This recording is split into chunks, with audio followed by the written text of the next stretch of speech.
Welcome to the Let Your Spirit Guides Speak podcast. I'm Deborah Engel, and I want to thank you so much for joining me today for information about living a happier and more creative life with the help of your personal spirit guides. You can find this podcast and many others at sacredstoriesmedia.com.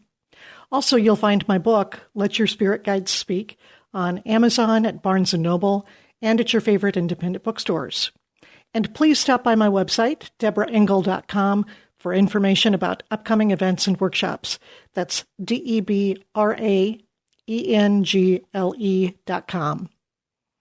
Today we're going to talk about ways to start a conversation with your guides. Now, when I say this, I want to clarify that your conversation can look a lot of different ways. You might sit in silence and listen to your guidance. You might write what you hear on paper or on your laptop. But you might also converse through signs in nature, through colors or feelings or dreams. So when I use the word conversation, I want you to know that I'm using it in the broadest possible sense. It's the type of communication that's right for you and your guides, and whatever form that takes, with their help, is going to be perfect for you. Now, a little later in this podcast, I'm going to suggest questions that you can ask for 5 really common life situations. But first, I want to share some of what I've learned that will help you tune into your guidance more clearly so that when you ask those questions, you can really receive full communication. The first one is to find a place that speaks to you. You might find a place in nature. It could be a place in your home. You might go for a walk. There are places that are called thin places. You may have heard that phrase before. And the idea is that these are spots where that veil between this world and the world of the spiritual realm is thinner. It's as though it's more transparent, more permeable, and that it's easier to feel and see and hear from the other side. Now, you may have a thin space in your area someplace. It might even be in your home. And you don't have to be in one of those thin places, but you'll be able to feel just by visiting different spots and trying to tune into your guides to see if there is a place that feels more, that puts you in a more receptive space, or that feels more spirit-filled to you. In our house, it's our living room, where we've got a vaulted ceiling and there are picture windows looking out over farm fields, and it creates a real sense of spaciousness. Whenever I walk into that room, it feels like I'm entering a quiet and almost sacred space. And I have no doubt that it's because hundreds of people have sat in that living room for spiritual classes and workshops. Plus, my husband and I both have big families, so we have lots of family gatherings. We have friends who come and visit, and all of that contributes to the wonderful energy that's in that space. It gives that living room a feeling of joy and higher vibration that you can feel when you walk into it. So when I'm at a place where I really want to sit and talk with my guides in a space of quiet and reflection, really go deep, that's where I go. I sit in the rocking chair, I close my eyes, and I breathe in the energy that's all around me. I can feel that spiritual guidance, and I just ask the questions that are on my mind and that my heart is wanting to ask in that moment. So I encourage you to experiment to see if there's a place in your life that speaks to you that way. Now, it's important not to go searching forever, for that perfect place, because your ego may want to do that, using it as a delay tactic or a distraction or an excuse, kind of like, well, no, I can't talk to my spirit guides because I haven't found that perfect place yet. Instead of doing that, I would just encourage you that over time, try contacting your guides in different places and see where you feel lighter or more tuned in or more receptive. Also, know that you don't have to be in that place to communicate with your guides. But again, if there is something really important, maybe a deep issue that's on your mind, and you want to go deeper with your guides, that go-to spot will be perfect. So the second thing that I would recommend is that it's really important to get fear out of the way. Now, if you are feeling small or stuck or unworthy, which all of us feel from time to time, or if you're anxious about communicating with your guides, you're probably putting up false barriers of fear, and those barriers can be like static on a radio or telephone. Energetically, they make it harder to listen or to receive communication. You might think of it this way if you imagine that there's a flow of guidance streaming to you constantly, But every time you have a fear, you throw a rock in that stream. Those rocks start to build up, and they interrupt the flow of that communication. Now, it's possible that over the years, you've dammed up that stream with rocks, and it may feel as though that communication isn't getting through to you. Well, if that's how it feels, then it's really important to ask for your fears to be healed so that you can allow the communication to flow more freely. And that's very, very simple to do. You can just ask for your fear-based thoughts to be healed and ask for fear to get out of the way. This is what I talk about in my book, The Only Little Prayer You Need, which is all about healing fear-based thoughts. And it's amazing how much that will help you with your spirit guide communication and with every part of your life. So as you begin a conversation with your guides, ask for your fears to be healed, whatever those fears may be. You don't even necessarily need to know what they are. Just relax, go within, and listen. Okay, a third thing that is really important is to see yourself as a full partner with your guides. Now, we tend to put our guides on pedestals. We see them as highly evolved beings who are somehow different than we are. And typically, we've been taught to believe that they're better, or they're more evolved, or they're more important than we are. So we end up feeling lowly or less than, which couldn't be further from the truth. In fact, our guides are spiritual beings without bodies. We are spiritual beings with bodies. So they have the advantage of seeing a bigger picture because they're not bound by time and space the way we are. But in truth, we are equal partners with them. We're co-creators. And this is crucial in building your relationship with them because it really changes the dynamics of how you relate to them. You might think of it this way. Imagine that you're an employer and you're interviewing two prospective employees. And one of those prospects walks into your office with his head bowed, and he says, "I am so unworthy and undeserving. I know I'm not good enough, so I understand if you don't want to work with me." The other prospect walks in, looks you straight in the eye, shakes your hand, and says, "I'm so pleased to meet you. I can bring a lot to this job, and I'm looking forward to what we can accomplish together." Now, which of those employees are you going to choose? Which one are you going to be able to communicate with more clearly and more directly? The thing is, you and your guides have already chosen one another, so it's not as though your guides are sizing you up. You don't have to prove yourself to them or justify that you deserve their help. But you also don't have to be falsely humble, because if you are, that's another fear that you're bringing to the relationship that can be a real stumbling block. So when you enter into the relationship as a full partner, you are affirming the belief that you get to have what you deserve: well-being, prosperity, joy, inner peace, love. Those are all the things that your guides want you to have as well. So it helps move that relationship along because both of you are on the same page from the very beginning. Now, whenever you communicate with your guides, just remember to show up with confidence, knowing that you're greatly loved. Show up in the spirit of friendship and partnership, because this really will help to get fear out of the way. Having said that, I know that a lot of times we sit down and talk with our guides because we're not feeling the best about ourselves. Maybe we have had a bad day, or we've had a bad year, or we're just second-guessing ourselves, beating ourselves up, thinking, when are things ever going to go my way? So I'm not saying don't talk to your guides when you're in that space. Absolutely. That's when you want to talk with them too. But I'm just saying, as much as you can, remember that you are a child of God. They are a child of God. We are all in this together.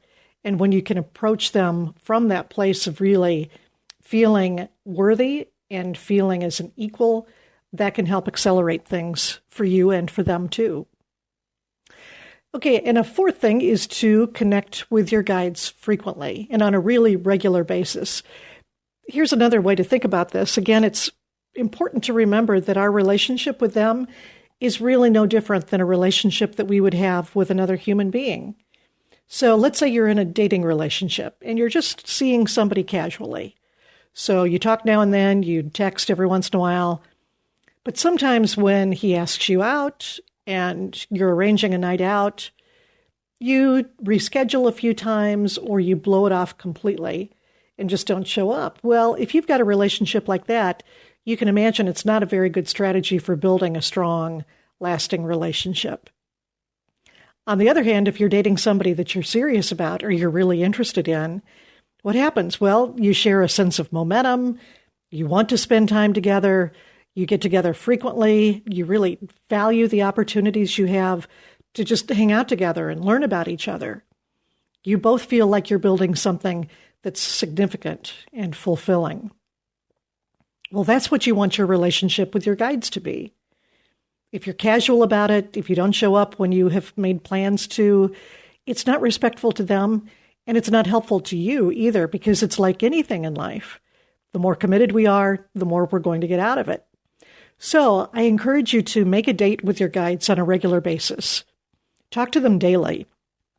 Even if it's just for 30 seconds or for a couple of minutes, you could set aside a regular date time with your guides, maybe 10 minutes as soon as you wake up in the morning or 5 minutes at lunch.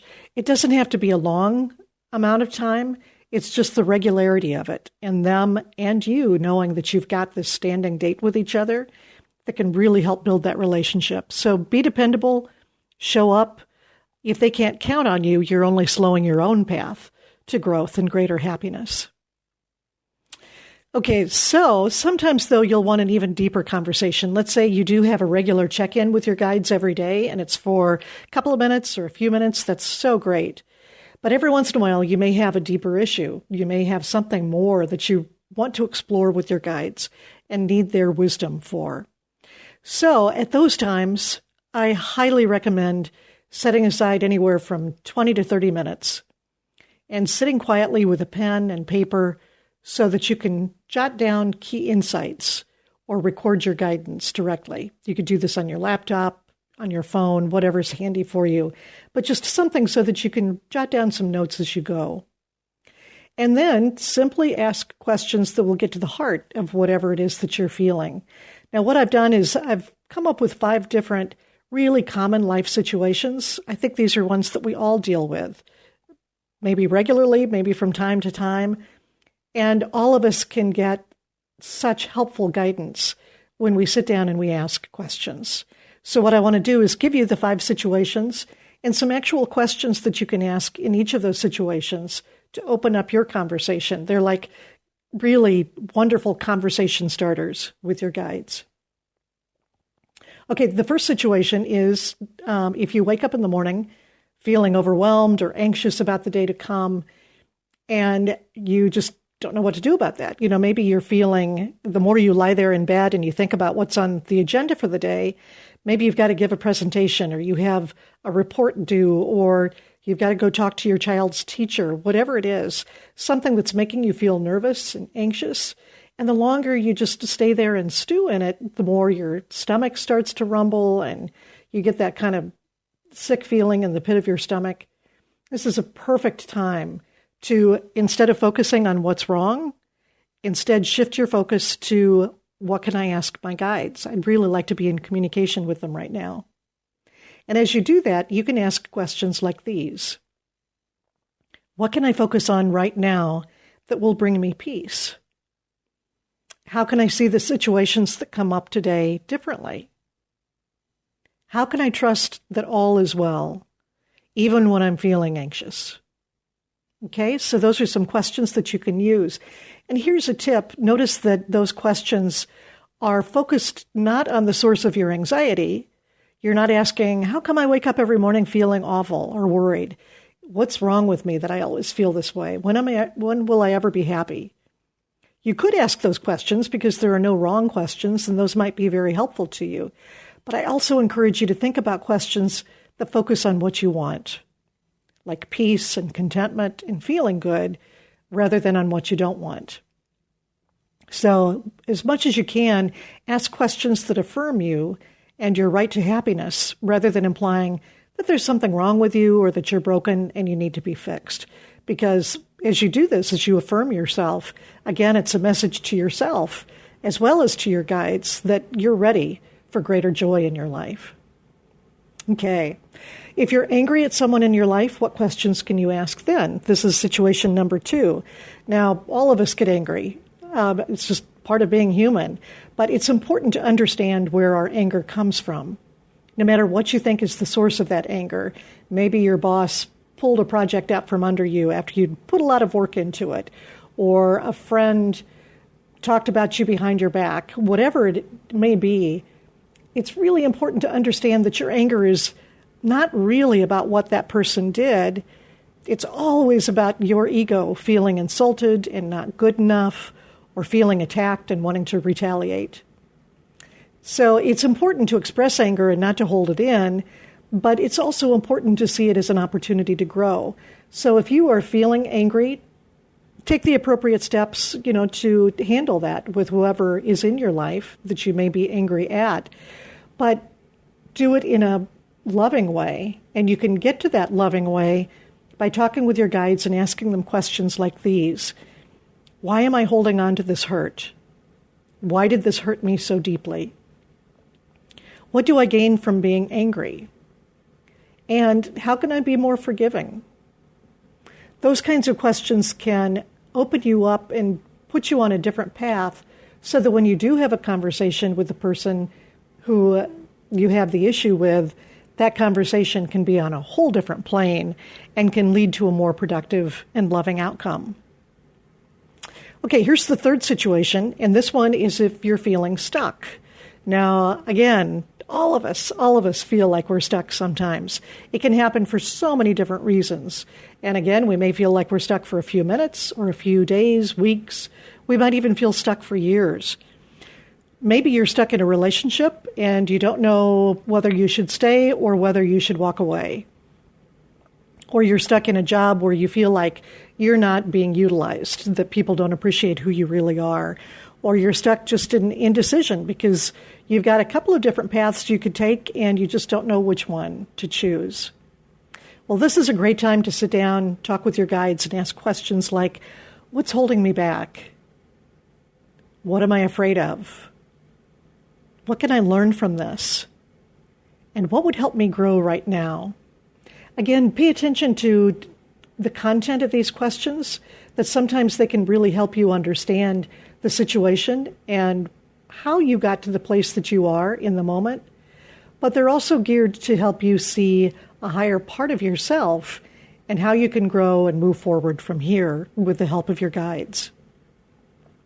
Here's a fourth situation, again, pretty universal, if you're struggling with relationships. Typically, if you are in a relationship issue of whatever kind, with a loved one, with a child, a partner, a parent, a boss, a colleague, there's typically a feeling of unworthiness at the core of it. For instance, I remember years ago when I was dating someone and I wanted so much for him to be, quote, the one, unquote. We're always looking for the one. Well, I asked my guides if he was the right partner for me, and they very clearly said no. I didn't like that answer. I wanted them to say yes. But when I talked with my guides about it and went deeper with my questions, I learned that I was looking for someone to make me happy because I wasn't loving myself enough. And until I became my own best partner, no one was going to be the right partner for me. So if you're challenged in relationships, ask questions that get to what's going on in you, like, how can I love myself more? How can I have a more loving relationship with my partner or children? What are the fears in me that are standing in the way of being and feeling and expressing the love that I am?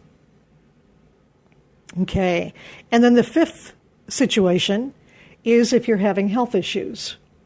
Just always remember that health is impacted by stress and holding on to emotions like hurt or anger or blame or guilt. All of us do it. Everything from colds to flu to more serious illnesses are all impacted by what's going on in our minds and in our emotions. And I say this, it's so important to acknowledge this, but also not blame yourself for it. So, if you're sick in bed with the flu, this is not a time to be beating yourself up and saying, what did I do wrong? How am I thinking wrongly? Or how did I mess up that I got sick? That's not what this is about. This is about realizing that there is a flow of well-being that's available to us, and that if we're not experiencing that in the way that we would like, we get to ask. We get to ask questions. How can I take better care of myself?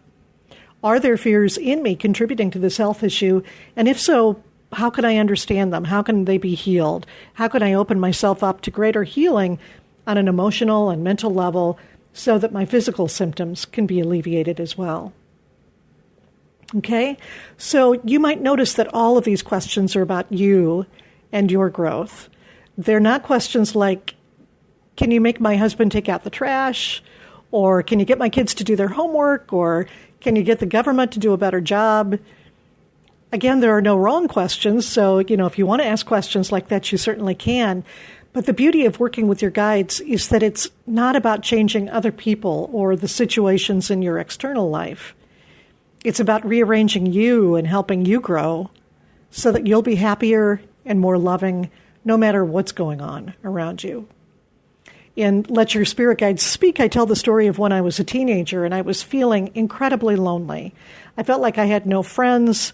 All of my siblings had left to go on to college, and I just was alone. So one night, I sat up late playing solitaire in my bedroom, and I laid out five games of solitaire and won them all, which if you play cards, if you play solitaire, you know that that's a pretty unusual thing.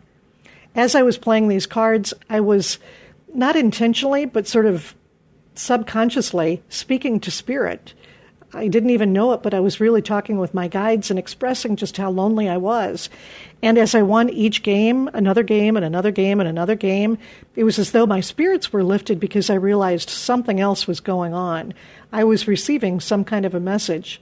And when I won that fifth game, I had this feeling of peace that came over me and this knowing that all was well.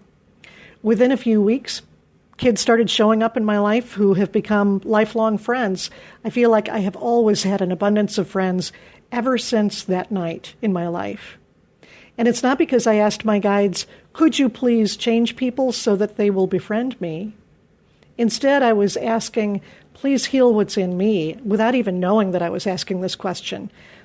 Now I would ask it intentionally, but at the time it was just this feeling, this longing of, please help rearrange me so that I can be a friend, so that I can heal the feelings of unworthiness within me and attract the people into my life who will bring joy and who I can bring joy to as well.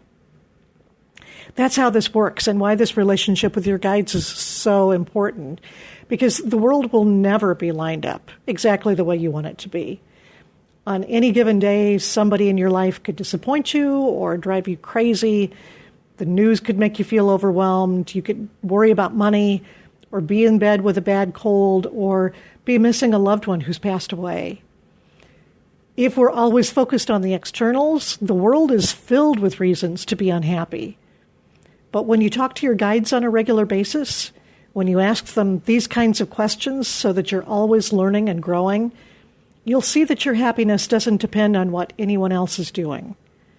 With the help of your guides, you have the power to see the gifts in life and to respond with love, to maintain a sense of serenity, and most important, to know that you are never, ever alone. And I can tell you from personal experience that that by itself changes everything. So we're going to wrap up for today, and I just want to let you know that there's so much more information to come in the future podcasts. We're going to be talking next time about tapping into your creativity, which means the creative act of living your life. Sometimes we think that only artists or singers or writers are creative, but the truth is that you are engaged in the creative act of living. With every single breath and heartbeat, you are a creative being. So next time we're going to talk about how to collaborate with your guides to make use of that creativity, to make your life even more fun and fulfilling. But before we end today, I want to finish up with a short guided visualization that will help you utilize a couple of questions, help you kind of practice asking questions of your guides so that you can see how easy it is and so that you can practice the listening process. So when it ends, this podcast will be over. You'll hear some music signaling that it's the end of the podcast. And what I hope that you'll do is then that you'll take a couple of minutes just to take a notebook and pen or your computer, your phone, whatever's handy, and you'll jot down some notes about any information that you received so that you can capture it right away. Before we get into the meditation, I want to say thank you again for listening. I really hope you enjoyed it, and there is so much more to come. So don't forget to subscribe to the Sacred Stories podcast stream on iTunes. And if you'd like more information about your spirit guides, please pick up a copy of Let Your Spirit Guide Speak through Amazon, Barnes & Noble, or your independent bookstore. Also, I'd love to hear any questions or experiences you have about meeting and getting to know your spirit guides. You can find my contact information on my website, deborahengel.com. So with that, let's move into the meditation. What I'd like you to do is to sit very quietly and take in several deep breaths. Close your eyes. Just get comfortable wherever you're seated. Feel yourself getting comfortable and more relaxed. Take in a deep, deep breath. Let it out with a sigh.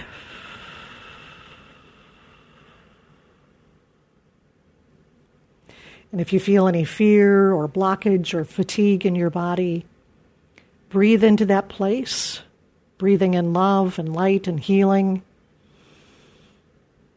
And then exhale anything that no longer serves you.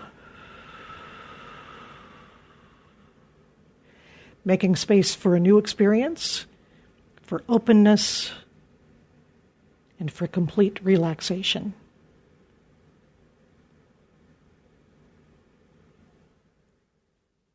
And now move your attention to a place just above your navel, the solar plexus, the seat of your soul. And become aware of a light or a flame burning there. You might see a candle or a lantern, or simply feel a warm glow.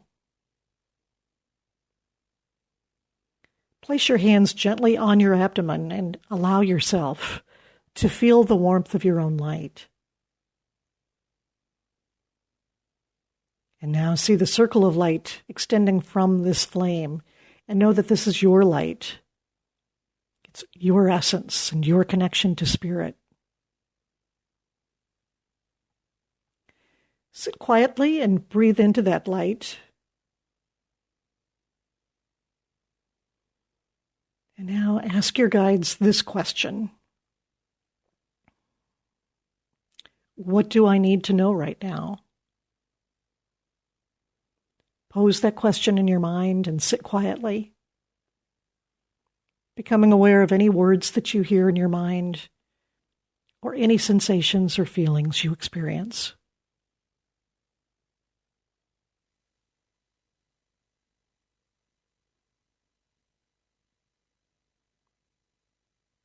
Whatever that experience is for you, just let it settle into your glow of light without any judgment or doubt.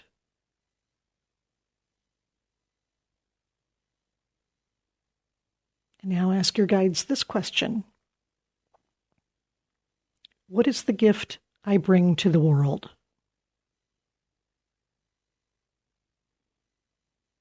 Again, sit quietly and allow the answer to sink in and to become one with you.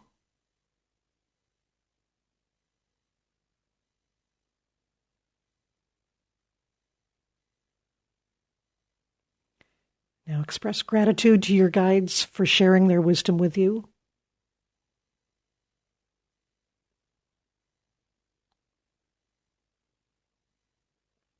And know that you can come back to this place at any time. So take in a deep breath. Let it out with a sigh. And then very gently and slowly open your eyes, come back to your space, and record anything that you'd like to remember from your experience.